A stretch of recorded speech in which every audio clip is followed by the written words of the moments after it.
welcome back to my channel. Today it's raining, so let's learn some new words about weather.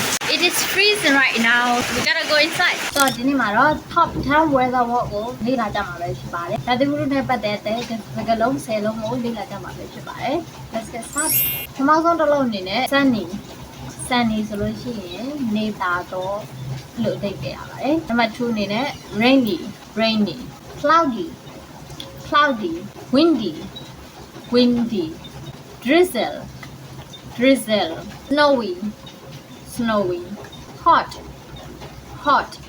cold, freezing, stormy. ဆိုတော့ရာသီဥတုနဲ့ပတ်သက်တဲ့စကားလုံး10လုံးကိုပြပြလေးရပဲဖြစ်ပါတယ်။ဆိုတော့နောက်ထပ်ဗီဒီယိုတွေမှာပြန်ဆုံပြရအောင်အကောင့်ကို follow လုပ်ထားဖို့မမေ့နဲ့နော်။ See you in the next video. Goodbye.